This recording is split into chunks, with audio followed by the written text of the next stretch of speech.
Hey, what's up, AMP? What's going on, everyone? This is Snaps, your favorite daily college football podcast. Really just want to hope you enjoy. And I guess I shouldn't just say what's up to AMP, what's up YouTube, what's up podcast, wherever you're catching us. Thank you for catching us there. You already know you can help, like, subscribe, all the classic algorithmic things we all try to accomplish. I'm one of your hosts, T-Bob Hebert, joined, as always, by the freshly faded and stunningly good-looking Aaron Murray. Aaron, what up, dude? What's up, brother? Nice seeing you today. Couple sleeps away from some college football, so I'm excited. Still haven't told the wife that about 2:30, I think it's 2:30 Eastern on Saturday. She's got mama duty because I gotta watch Notre Dame. I gotta watch Notre Dame. I gotta work. This is the awkward time of the year where actually me watching football is truly work, and I still don't know if she gets that 4 years into It's marriage. really tough to get. It's really it is surprisingly tough sometimes to get your spouse to accept that, like, it's not just bullshit. That it may be enjoyable, but it technically is something that I have to do. Because that's the rub, right? Like, generally, even though, we have jobs, I don't know about you, but like I actually fucking like my job, right? I probably had one day in my life where I like just didn't want to do my job. And I'm like, you know what? If that's the case, I'm doing pretty, I have nothing to bitch about. But like, I guess the thing is, you're not supposed to enjoy work, right? And so when work is something fun, whoever is left with the responsibility is always going to be pissed because it doesn't feel like you're working.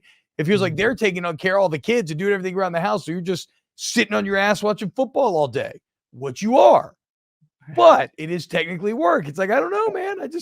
I got lucky and I got a really cool job. I had a great job. Yeah, I think the part is like the millions of people that do it as a hobby or enjoyment, or obviously watch it for entertainment purposes. That's how people view it. I'm sitting down and watching football to get away from the real world, to take a break from work and just consume whatever sport you're watching, where it truly is us doing research. Like when I sit down and watch a football game, first of all, I'm not just watching one. I have 3 or 4 games up at once. Which I still need to figure out how to be able to put like 4 screens on. There has to be some fucking app or something to do this. Well, but I'm watching 4 different monitors. What do you watch it on? Do you watch it on cable? What do you have? Like Hulu. On Hulu. Okay.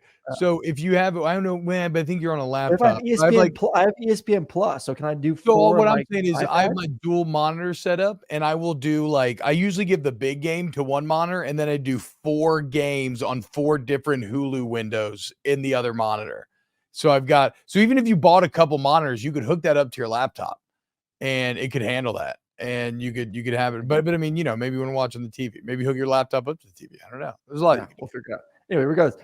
But like, I'm truly sitting down with my notebook, taking notes the entire time. Like, this isn't, I mean, you do it different than I do. You get like to get fucked up and have a good time. It's fucking work. No, hold on. There is an art to it as well. And look, when I'm watching all the games outside of LSU and during LSU, because I do the post game, but like, I'm the same way. Like last year, ever since Snaps, because I finally could justify locking in for the full college football day and not just the LSU game, I was out of my house at 10:30. Game started 11 around here. So I was out of my house at 10:30 in the office, posted up. And I got my doc open and I'm taking notes throughout the entire time. But the dirty secret is, it's really just a continuation of what I would have a ton of fucking fun doing anyway, right? Like if left to my own devices, maybe not with the note taking, but if left to my own devices, I would park my ass on a couch at 11 a.m. and watch all the way till midnight. It's just that life got to the point where I couldn't do that anymore. I wasn't allowed to because I had to help the kids. I had to do this and that. But that's where we're lucky enough where we managed to manipulate our work lives into justifying doing exactly that. And it's awesome. It's so much fun. It's a little different for you though, because calling a game is very intimidating. It's very large, and it's got to be kind of your sole focus for the whole day. It's also great because fun I think what helps me too is the fact that my wife doesn't see me doing it because I'm on the road. Like, I'm doing all this watching football while I'm in a hotel room, essentially getting ready for my games. Like, she doesn't have 2 kids on her going crazy, screaming, crying, losing their shit, and her looking at me sitting on the couch watching football. Like, she at least doesn't see me doing it. Thank goodness. She did twice last year. There's 2 times where I had a weekday game, so I had the weekend off. So I'm doing the whole Saturday bit on the couch watching and doing my notes and all that. And Maddox decides to be a complete little crapper. And she like kind of looked at me like, "Are you going to do something?" And I was like, "I'm working." No, bro, it's a 100% rule. If you are trying to do that at home, you're gonna have to do shit with the kids around the house. Yeah. Like the only way, it's got to be out of sight, out of mind. It's the only way to. It's why again I started coming to the office rather than trying to watch those games at the house. The new movie Gran Turismo, based on a true story, is based on the true story of one teenager's journey from video game player to real life racer. The movie follows Jan Mardenborough, a catch construction worker from Wales who, through his skill at the Gran Turismo video game, breaks into the elite world of professional motorsports. Jan receives a chance of a lifetime when Nissan and Sony host a competition to identify the best GT players and give them a shot at racing in real life. Jan's doubted by his family, his fellow race car drivers, even his coach. Jan is an unlikely outsider trying to change the game and break into an exclusively and incredibly dangerous sport. If he can find a way to win, he'll change the game forever.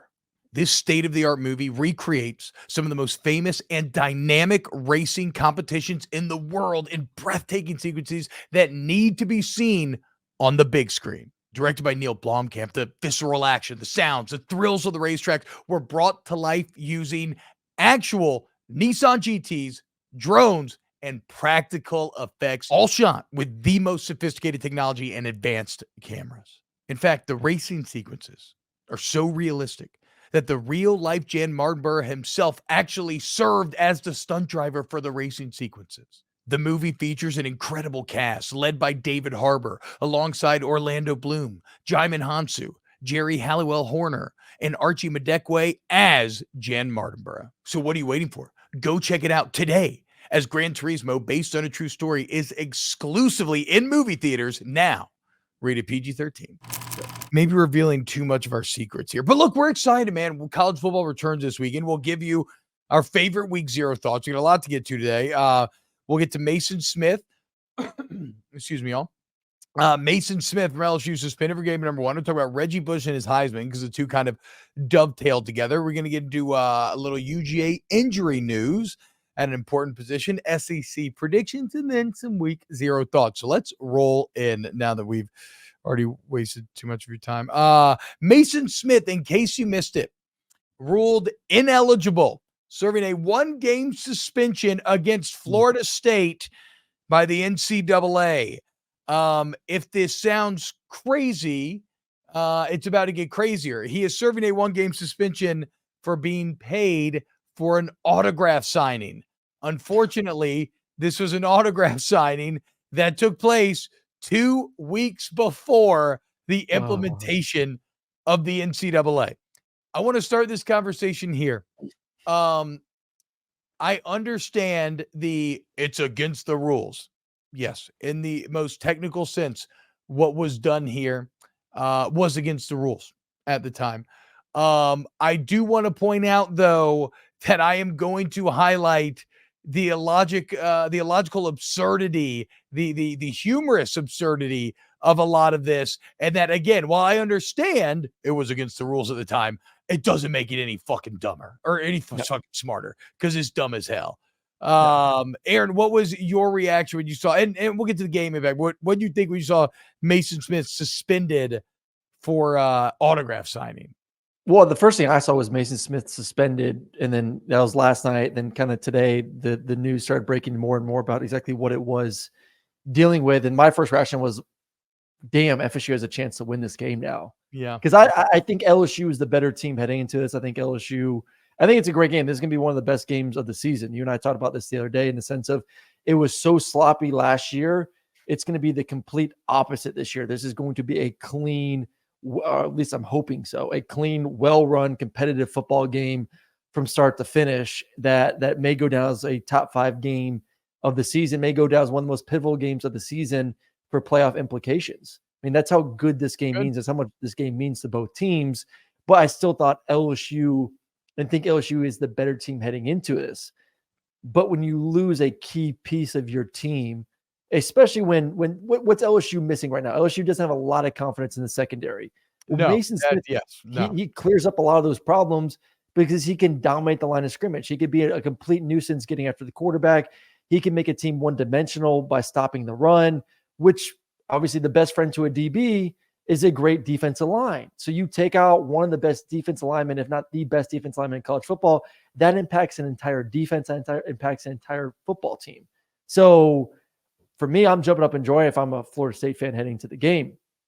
Fast forward to it's not like an injury what it was too. about. Celebrate it. Like, you don't even have to be upset about it. You can be like, haha, fuck yeah, that's a really lucky break. Yeah, they're fucking celebrating. I mean, good for you. When I heard what it was about and that it was 2 weeks before the laws changed and you're going to suspend a guy for this, it's absurd. It really is. It truly is. It just shows you how laughable the NCAA is, that they're wasting resources, time, and energy to essentially feel like this is a win for them. This isn't a win for you. This makes you look like an idiot.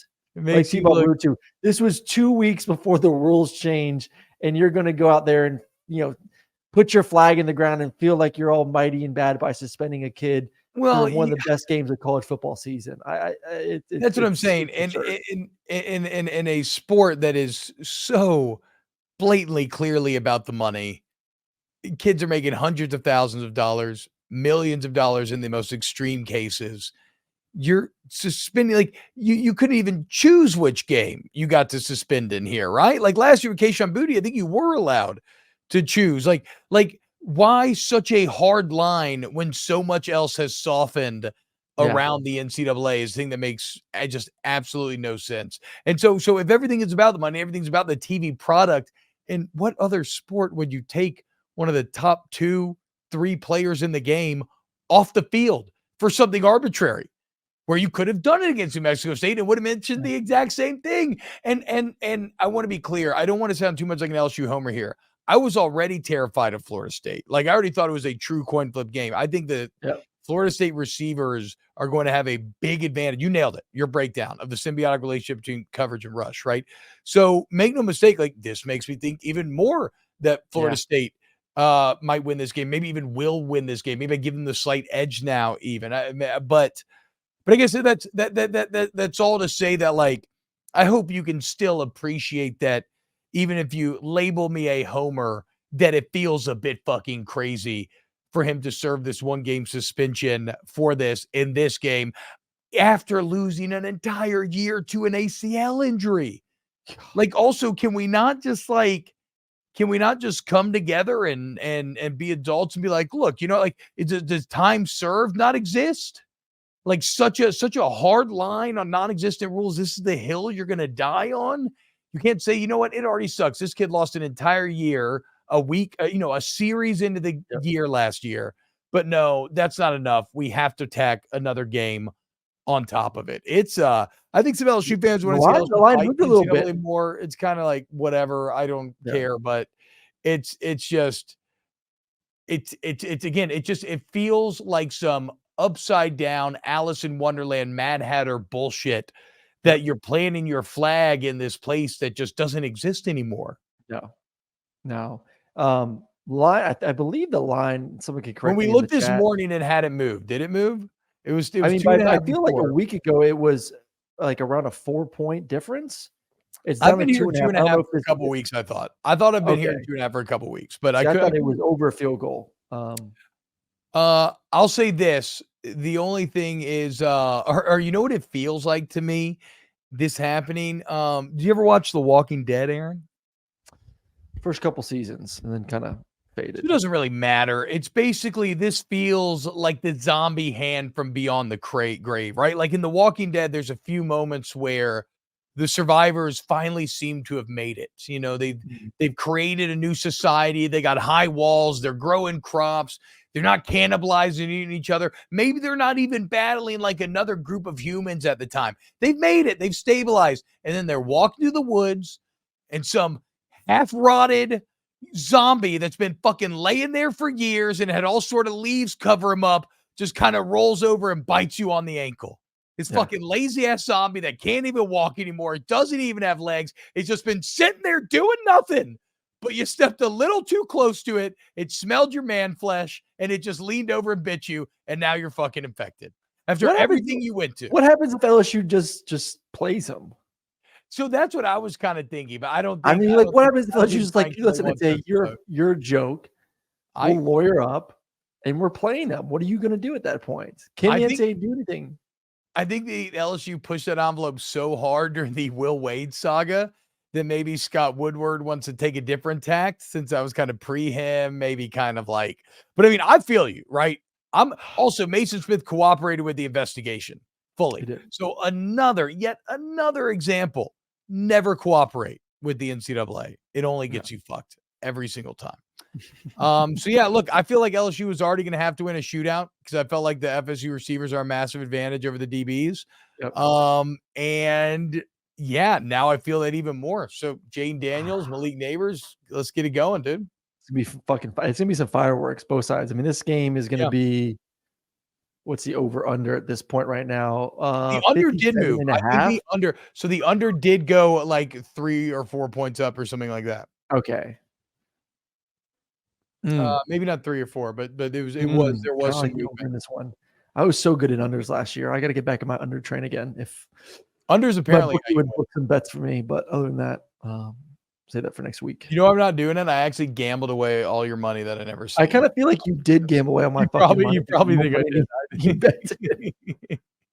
I gotta give you a lot of credit too for your breakdown of the LSU defense there. And like, I'm always impressed because, I'm someone who's done like a local thing forever now. And we talk about national stuff, and, you read, you try to know, but when you're generally in that local scene, you're like, it's not that good of a read. That's why, people are always yelling at us. But yeah, you nailed the LSU breakdown. So in keeping with the NCAA absurdity, Reggie Bush this week filed a defamation lawsuit with the NCAA, as he is still trying to get that Heisman back. The NCAA is completely denying any ability to appeal or reopen the case, saying no. But they maybe went a step too far, because this time they said no, and then they accused Reggie Bush of being involved in a pay-for-play situation. This is something that Reggie Bush took exception to, which I wonder, are we getting into maybe now like semantic arguments? Like Bush, like, well, yeah, I mean, I got paid, but I didn't go to USC because I got paid. And it seems to me that's what he was basically claiming here, as Reggie Bush now suing the NCAA for defamation, saying, whoa, you're out of here saying I was doing pay-for-play. There's no proof of that. That was not what I was doing. I am fascinated to see how this plays out, and I hope that it plays out by giving that man his fucking Heisman back, you losers.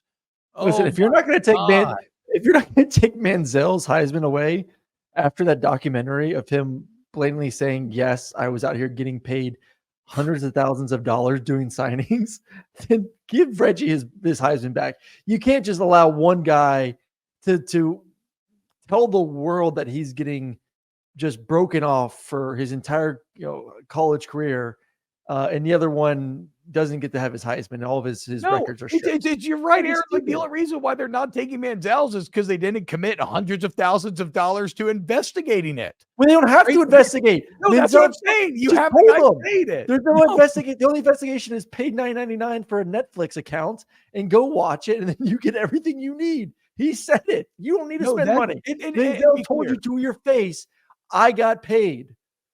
To be clear, I don't want fucking Manziel's Heisman taken. I don't either. I'm just saying, I know you don't.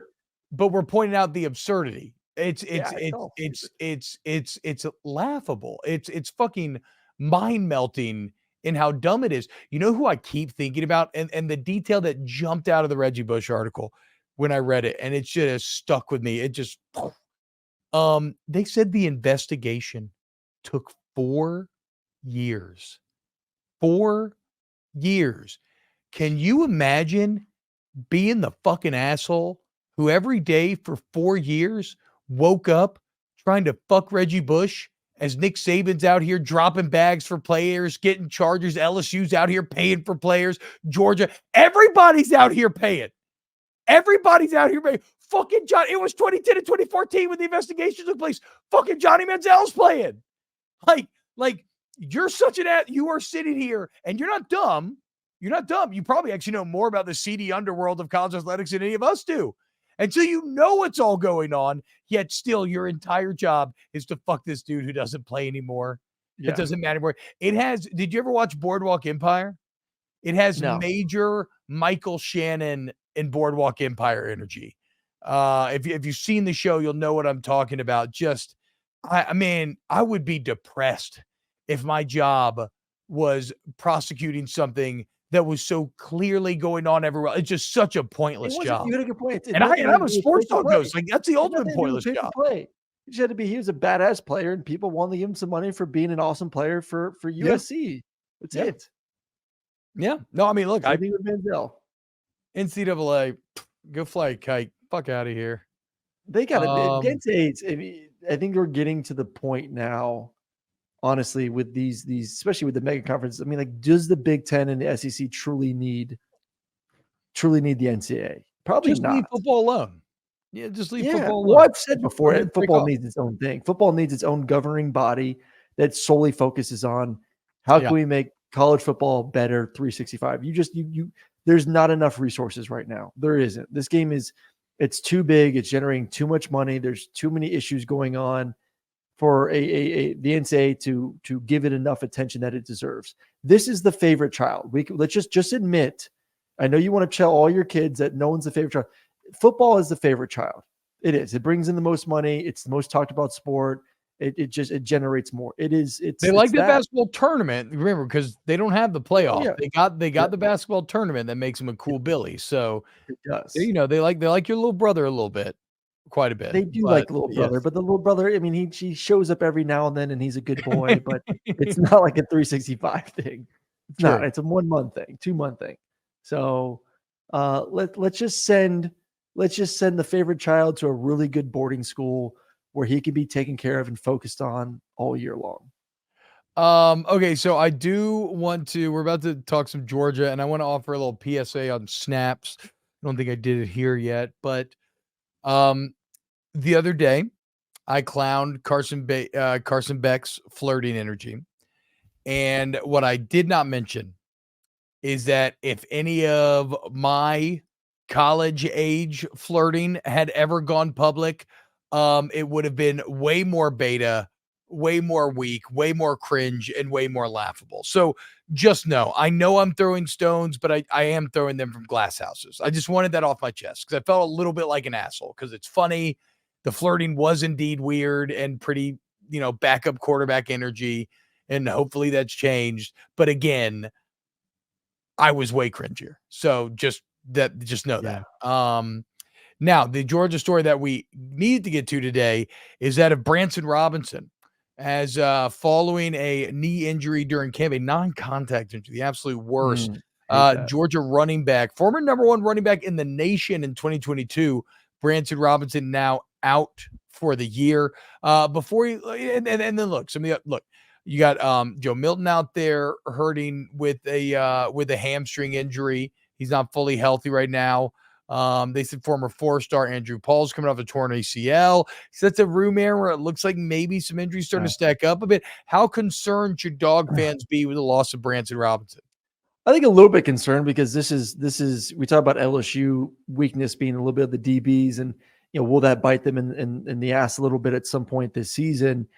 Georgia's issue right now, which is just it's weird to think about because you have the discussion about RBU, like which college football team is RBU? Georgia should make a claim. I mean, from all the running backs they've had, from the GOAT to name Herschel Walker. Name RBU, you got to name one. For some reason, I was drawing a blank on Herschel Walker. I'm like, it's going to come to me. The guy that won the Heisman, maybe the greatest player of all time in Georgia history. Like, it's going to come. It's going to come. Come on, Coffee. Fucking kick in. Herschel Walker and Garrison Hurst and Todd Gurley and Noshawn Moreno and Nick Chubb and Sony Michel. And I mean, the list goes on and on and on. I mean, they can make their claim for RBU to head into a season in which you don't necessarily have a superstar. You are going to be more running back by committee, which is fine. I mean, that's kind of the name of the game nowadays anyways for the majority of college football. I don't hate that. But now all of a sudden that RBU is taking hits. Kendall Milton has been banged up. Branson's now out. A few other guys have been in and out of the lineup from spring to fall camp. There hasn't been that consistency of knowing what that rotation is going to look like. Because if you are going to have a running back by committee, there still needs to be some sort of rotation of this is our first and second down back. This is our third down back. This is our red zone back. Like, you got to figure that out offensively for Mike Bobo. And you can't do that if guys aren't practicing. You can guess, but you really can't get any sort of rhythm. So I do think it is a little bit of a problem. I'm not as concerned because of the fact of this isn't going to be an offense that goes through the running game this year.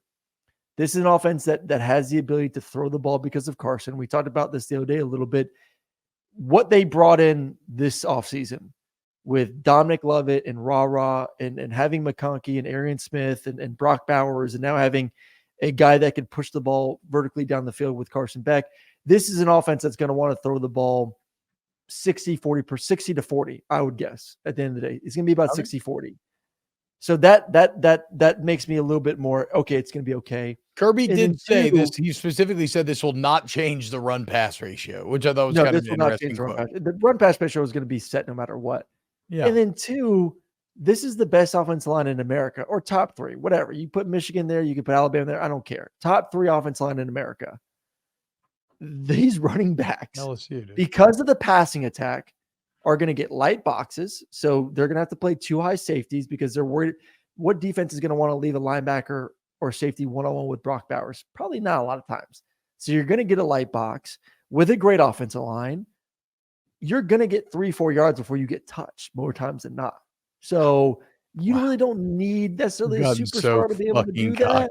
You've just gotten so fucking You can't tell me it's not true. You're going to get light boxes. I don't know that it is true. Let's let Carson Beck prove he can lighten the box. You're not going to you're not going to go single high against Georgia. But what do I know? I said Joe Milton, and I knew it was fucking wrong as I said it. Kendall Milton. Thank you. The only thing I'll say, Aaron, is just that everything does take on greater impact when your only metric for success is national championship, right? Yeah. Like that's the issue. For a normal team, everything you're talking about, I'm like, yeah, that's true. It's not going to change anything that great. But like, when the only thing that's going to satisfy people is you being the one out of 131 teams who's standing at the end, that's a razor thin margin of error. And so something like this maybe takes on a little greater impact. We'll see that. We'll see. It's actually the perfect way to dovetail into our final of the Power 5 conference preview breakdowns. And it's time for the conference we talk about all the time, and that is the SEC. Aaron, I hate it, but I don't hate it. I think it is what it is. I think Georgia wins the conference. I got them winning the SEC. I think maybe they get into trouble in Atlanta. You could tell me that LSU's going to beat him, or that if Alabama's quarterback play ends up good, they're going to beat them. But it still feels, I would say at this point, more likely than not that Georgia wins. So sure, maybe they could lose a couple of those games in Atlanta, but for the most part right now, going into the year, I feel like they are your clear-cut champs.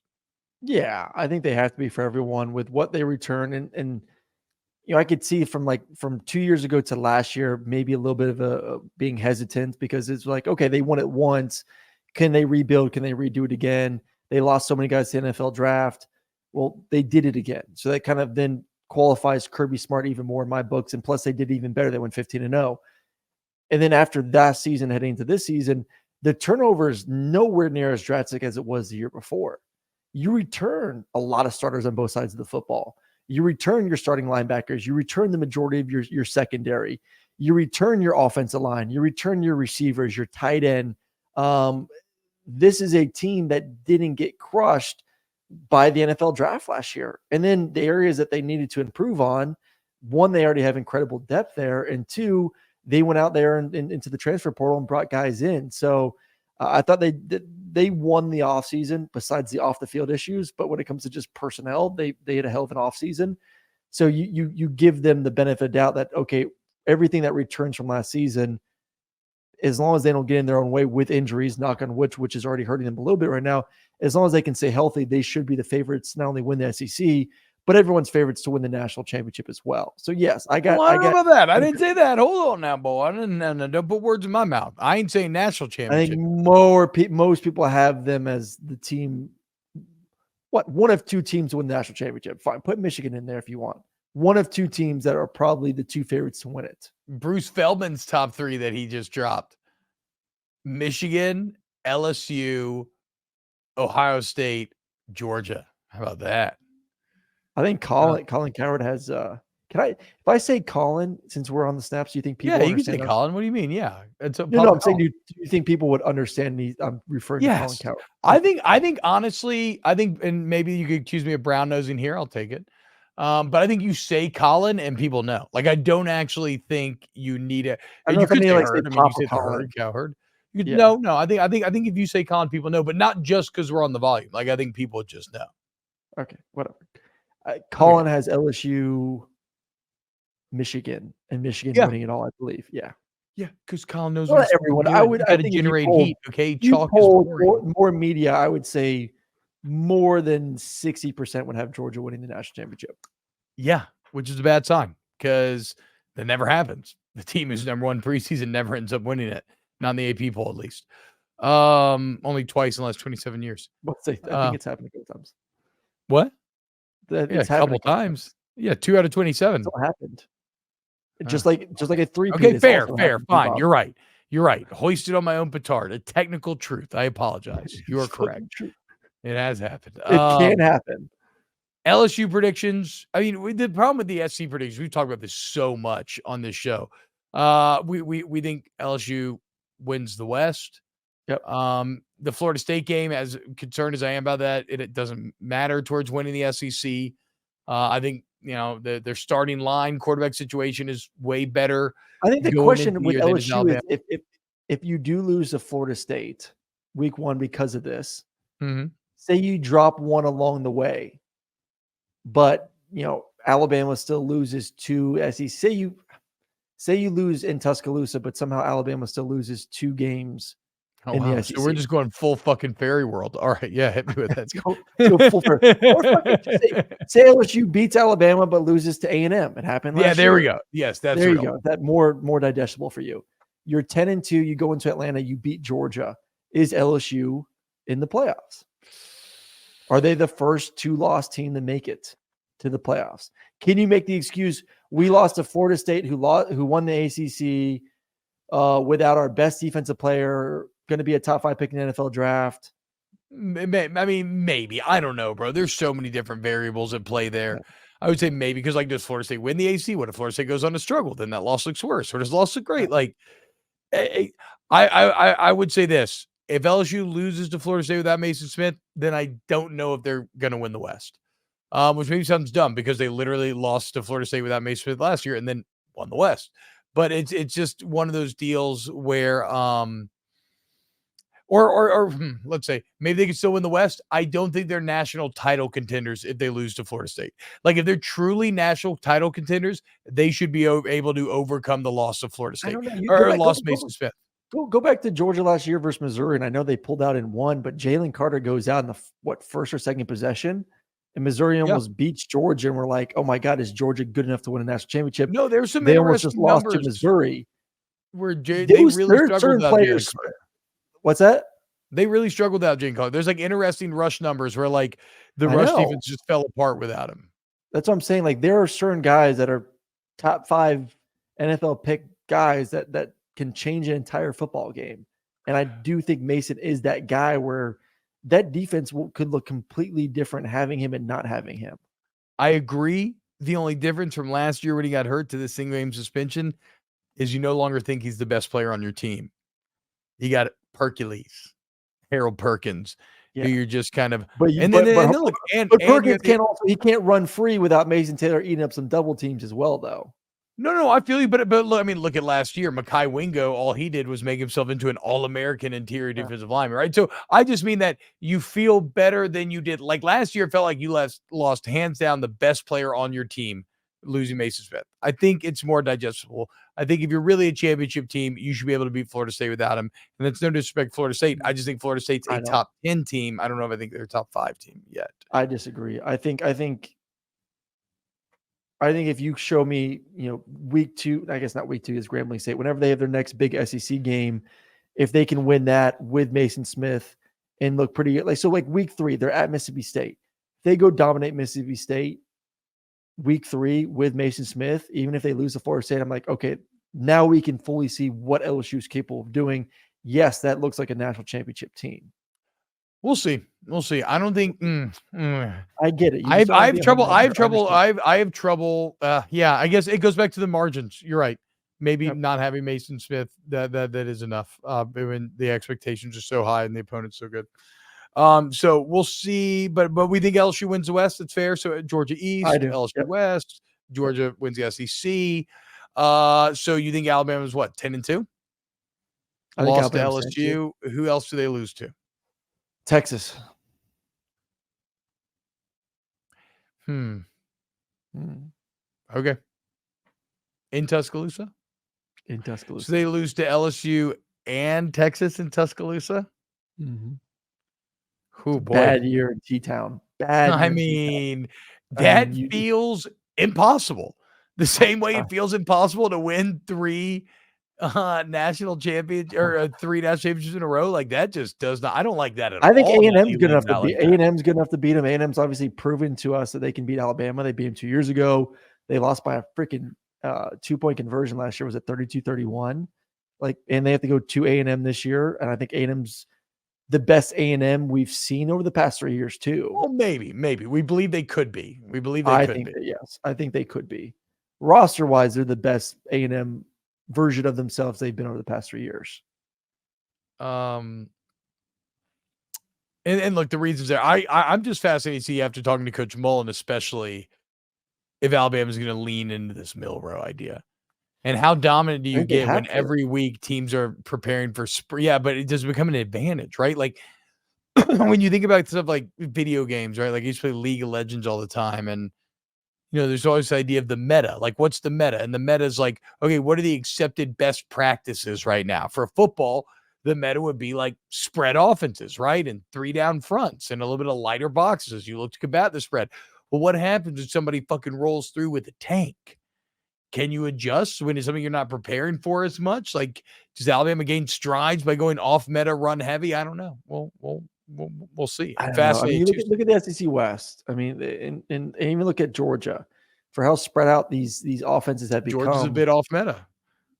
Yeah, but those teams still understand what it takes to win. Like Texas A&M has recruited really well at the interior, the defensive line, offensive line. So we're hoping that they're a little bit better this year with being able to man up against Alabama. Georgia obviously has done that. And I talked about this in our Big 12 preview. Texas's defensive line and offensive line are stout. You can't tell me if they know Jalen Milroe is coming into the game and Alabama's just going to run the football the way Texas is built this season, which gives me once again confidence that they can actually win in a big way and win the conference and go on all that shit. I can tell if they know Alabama's offense is one-dimensional, there's enough good defensive front sevens in this conference and even Texas that enough people are going to be able to slow them down. But committing to a running quarterback doesn't have to be one-dimensional. It can be very variable and threatening. It depends on how creative you're willing to get. Like maybe you do like a Tebow-esque sort of offense. But I mean, have they been practicing that, playing that? I don't know. Are these? But you're going to tell me right now. And I give the benefit to Nick Saban because he's the GOAT. But you're going to tell me you're going to head into a season with average receiver play. Yeah. Bring in a brand new quarterback, possibly a 2-quarterback system with a new OC, a new CDC, tons of youth on defense, and you think that team's going to win a national championship or contend for an SEC West. All those variables.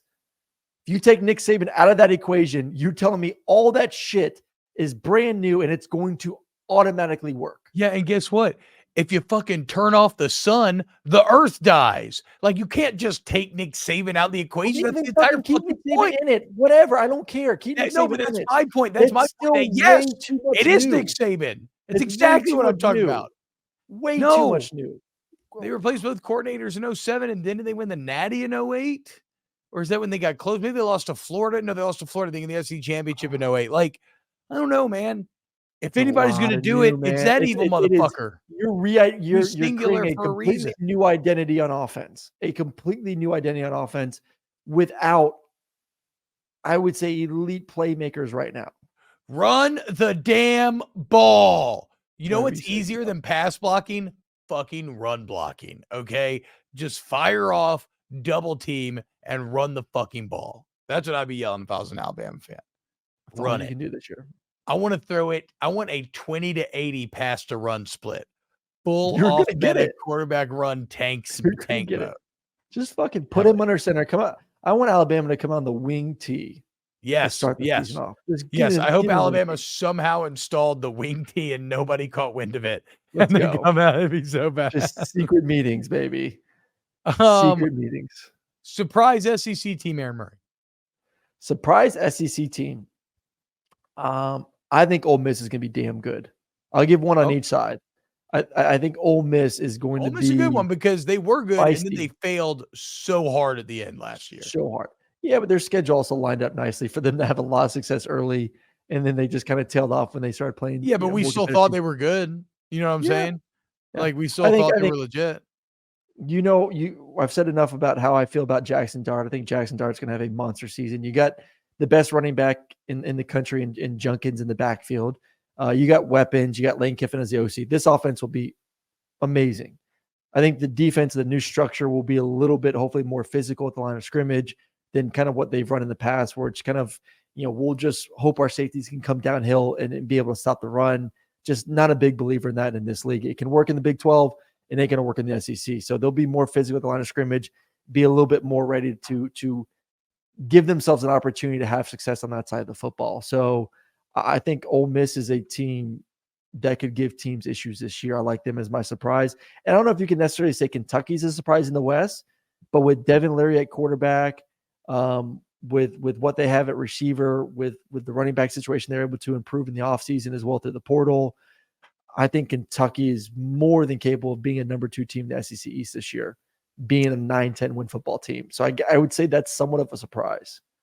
Yeah, look, I've kind of made and I'll go, okay, if I'm going from the West and we're not counting Texas A&M because we're both pretty high on them.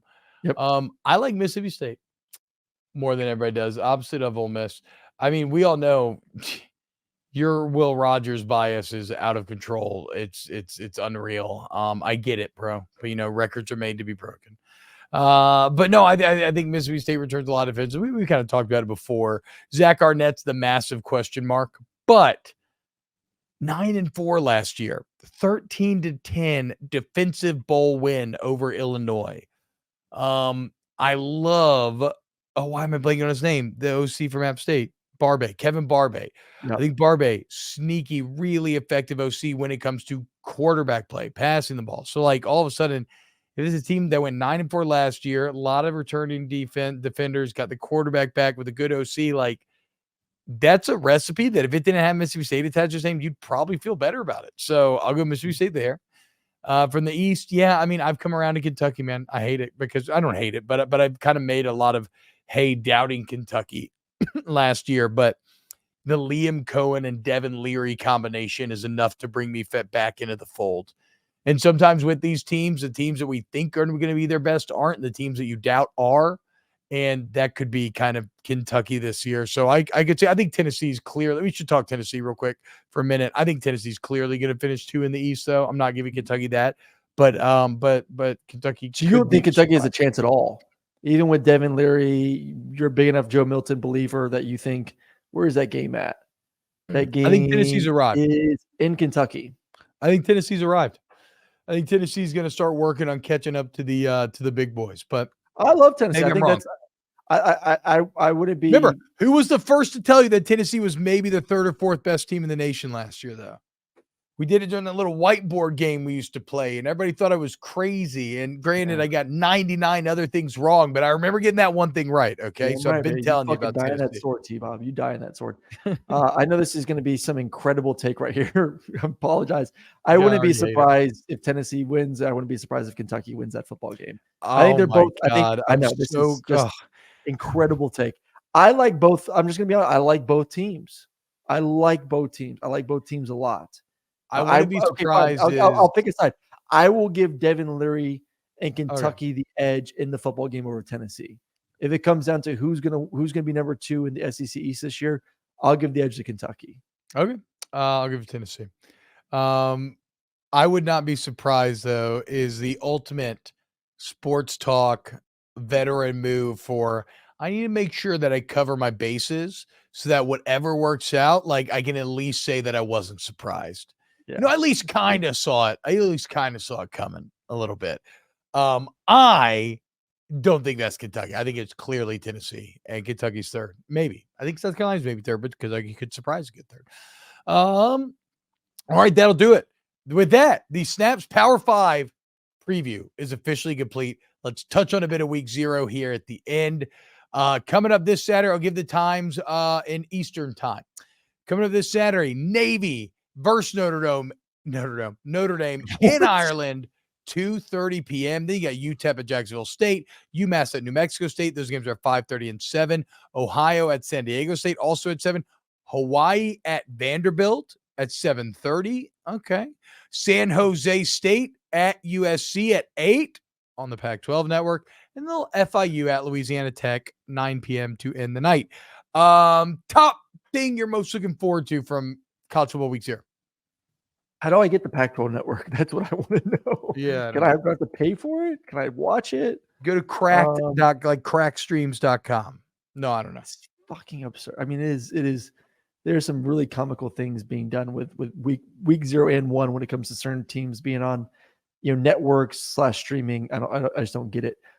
Anyways, the number one thing I'm looking forward to is watching football. There you go. I am looking forward to watching football. Just a bastion of incredible takes right now. and seeing two things. One, damn it. The only real somewhat competitive game is probably going to be Notre Dame Navy, and I don't think that's going to be competitive. It was a 1-score game last year, wasn't it? I know it was. I mean, listen, I would rather have Navy week 1 than any other week of the season because at least you've had the opportunity to prepare for the triple option. So I think Marcus Freeman's a good enough. I know he is. He's a hell of a defensive mind. He'll have that defense ready to go week 1 to face the triple option.